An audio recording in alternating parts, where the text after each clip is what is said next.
Hello friends, பொங்கல்லாம் எப்படி போச்சு? எல்லாருக்கும் நல்ல விதமாக எல்லாம் செலிப்ரேட் பண்ணியிருப்பீங்கன்னு நினைக்கிறேங்க. நானும் பொங்கல்லாம் செய்திருந்தேங்க. சக்கரை பொங்கல், ஒயிட் ரைஸ் எல்லாமே செய்திருந்தேன். வடையும் நேற்று பண்ணியிருந்தேங்க. கூடவே அவரைக்காய் பொரியல், வாழைக்காய் பொரியலும் பண்ணியிருந்தேன். எல்லா காயும் போட்டு ஒரு கூட்டு, பொங்கல் கூட்டு செய்திருந்தாங்க. ரசம், தக்காளி ரசம் எல்லாம் செய்து சாமிகிட்ட வச்சுட்டு நம்ம கும்பிட்டு அப்புறம் எல்லாருமே சாப்பிட்டோங்க. ரொம்ப அருமையாக சூப்பராக இருந்தது.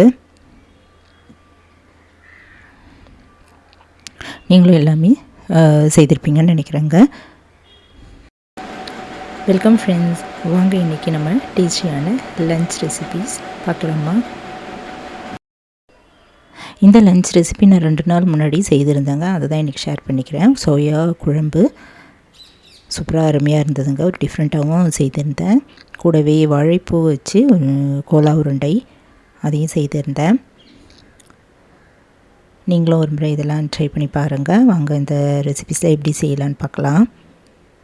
இப்போது தண்ணி நல்லா கொதிக்க ஆரம்பிச்சிருச்சுங்க. அடுப்பில் பானையில் தண்ணி வச்சுட்டு நல்லா கொதிக்க வச்சுருந்தேன். அரிசி போட்டுட்டேங்க. சுண்டலும் நல்லா வேக வச்சுட்டேன். இப்போ அடுப்பில் ஒரு கடாயை வச்சுட்டு கொஞ்சமாக தண்ணி ஊற்றிட்டு கொதிக்க ஆரம்பித்ததும் சோயா உருண்டைகள் ஒரு கப் அளவு எடுத்துகிட்டு போட்டு நல்லா 10 நிமிஷம் நல்லா ஊற வச்சுட்டேங்க. கொஞ்சமாக இதில் உப்பும் சேர்த்துட்டேன். 10 நிமிஷம் கழிச்சு இதெல்லாம் புழிஞ்சிட்டு நல்லா நார்மல் வாட்டரில் கழுவி எடுத்துடலாம். இது கட் பண்ணிக்கலாங்க. சுண்டலும் நல்லா வெந்துருச்சு. சாதம் எல்லாம் வெந்துருச்சு, இறக்கிட்டேங்க. புளி ஒரு நெல்லிக்காய் சைஸ் அளவு தண்ணியில் ஊற வச்சு கரைச்சி வச்சுக்கலாம். ஒரு தக்காளி, சின்ன வெங்காயம் ஒரு 4-5 எடுத்துக்கலாங்க.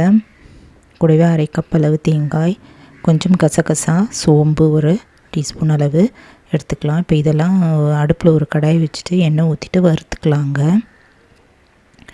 கசகசா, சோம்பு இதெல்லாம் போட்டு வறுத்துட்டு கூடவே சின்ன வெங்காயம், தக்காளி இதையும் போட்டு வதக்கிக்கலாம். இதெல்லாம் நல்லா வதங்கின பிறகு கடைசியாக இறக்கும் போது திருவிச்சிருந்த தேங்காயும் போட்டுக்கலாங்க. இதில் ஒரு பீஸ் அளவு பட்டையும் சேர்த்துக்கலாம்.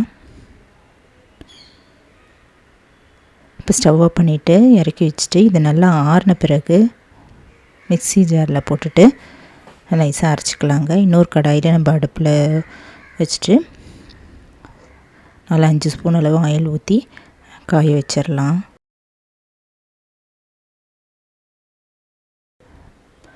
இப்போ இந்த வதக்கின இந்த பொருளை நல்லா ஆறிடுச்சுங்க. மிக்ஸி ஜாரில் கொஞ்சமாக தண்ணி ஊற்றி இந்த போல் பேஸ்ட் மாதிரியே அரைச்சி எடுத்துட்டேன். இப்போ இந்த எண்ணெயில் கொஞ்சம் கடுகு, 1/2 டீஸ்பூன் அளவு ஜீரகம் இதெல்லாம் போட்டு தாளிச்சிடலாங்க. இது கூடவே கட் பண்ண பெரிய வெங்காயம் 1, கருவேப்பிலை இதெல்லாம் போட்டு வதக்கிக்கலாம். இதெல்லாம் நல்லா வதங்கின பிறகு ஒரு ஸ்பூன் அளவு இஞ்சி பூண்டு விழுது இதையும் சேர்த்து பச்சை வாசனை போக வதக்கிக்கலாங்க. இது நல்லா வதங்கின பிறகு நம்ம அரைச்சி வச்சுருந்த இந்த தேங்காய் விழுது இதில் போட்டுட்டு கொஞ்சம் கழுவி கூட ஊற்றிக்கலாம்.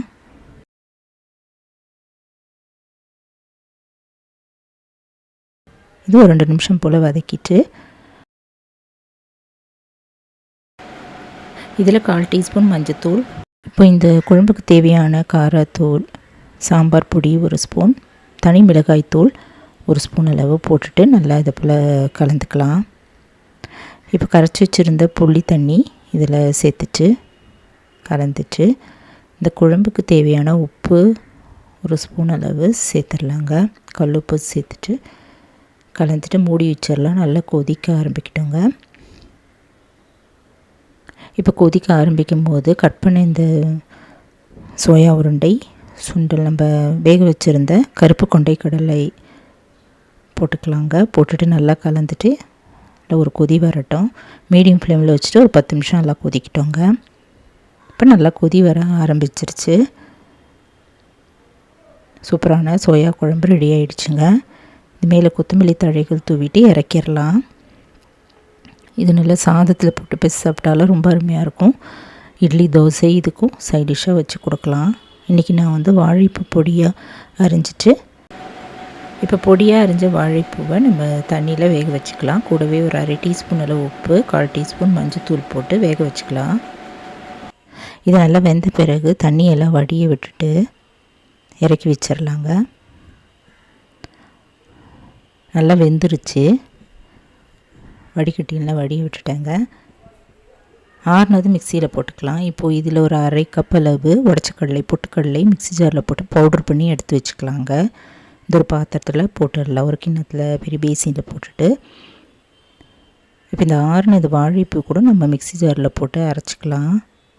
அந்த பேஸ்ட்டை இந்த உடச்சக்கடலை மாவோடு சேர்த்துட்டு இந்த கோலா உருண்டைக்கு தேவையான காரப்பொடி, ப்ளெயின் மிளகாய் தூள், கரம் மசாலா ஒரு அரை டீஸ்பூன் அளவு போட்டுட்டு, அரிசி மாவு ஒரு 1.5 டீஸ்பூன் அளவு, சாம்பார் தூள் ஒரு டீஸ்பூன் அளவு போட்டுட்டு நல்லா கலந்துக்கலாங்க. இதில் நான் வேறு எதுவுமே சேர்க்கல, இதுவே ரொம்ப சூப்பராக அருமையாக இருந்தது. பிசைஞ்சிக்கலாம். இதில் தண்ணி ஊற்றணுன்னு அவசியம் இல்லை, ஏற்கனவே அந்த இதில் வாழைப்பூலையும் தண்ணி இருந்தது. தேவைப்பட்டால் கொஞ்சம் தெளிச்சிக்கலாம். இதில் கொஞ்சம் உப்பு கூட நம்ம தேவையாக இருந்தது போட்டுட்டேங்க. நல்லா பிசைஞ்சிட்டு சின்ன சின்ன பால்ஸாக உருட்டிக்கலாம். உருட்டிட்டு நம்ம எண்ணெயில் போட்டு பொரித்து எடுத்துடலாங்க. அது சூப்பராக அருமையாக இருந்தது. ஈவினிங் ஸ்நாக்காகவும் செஞ்சு கொடுக்கலாம், சைட் டிஷ்ஷாகவும் நம்ம கொடுக்கலாங்க. சாதத்துக்கெலாம் தொட்டு சாப்பிட்டாலும் நல்லா இருந்தது. எண்ணெய் காஞ்சதை இதை போட்டுட்டு பொரித்து எடுத்துடலாங்க. நல்லா உள்ளே நல்லா வேகணும், அதனால் மீடியம் ஃப்ளேமில் வச்சுட்டு நல்லா ஒரு 10 நிமிஷம் போல் பொரித்து எடுத்துடலாம். வெந்துருச்சு. நல்லா லைட் ப்ரௌன் கலரில் வந்த பிறகு எண்ணெயை வடிய விட்டுட்டு எடுத்துடலாங்க. வாழைப்பூ கோலா உருண்டை தயாராகிடுச்சு. இந்த லஞ்ச் ரெசிபிலாம் தாங்க நான் பண்ணியிருந்தேன் அன்றைக்கி. இவ்வளோ நல்லா வெந்து இருந்ததுங்க. சுடான சாதம், சோயா சுண்டல் போட்ட குழம்பு, நல்லா கறி குழம்பு, ருசியில் ரொம்ப அருமையாக ரொம்ப நல்லா இருந்தது. சுண்டலை நான் தாளித்து வச்சுருந்தேன். இந்த வாழைப்பூ கோலா உருண்டை இதெல்லாம் தாங்க செஞ்சுருந்தேன். தயிர் இருந்தது. ஒரு நாள் இந்த போல் நீங்களும் ட்ரை பண்ணி பாருங்கள். இந்த வீடியோ பிடிச்சதுன்னா என்னுடைய சேனலான குக்கிங் வித் சித்ரா அன்பு சேனலை சப்ஸ்கிரைப் பண்ணிக்கோங்க. தேங்க்ஸ் ஃபார் வாட்சிங். நம்ம அடுத்த வீடியோவில் பார்க்கலாம். நன்றி, வணக்கம்.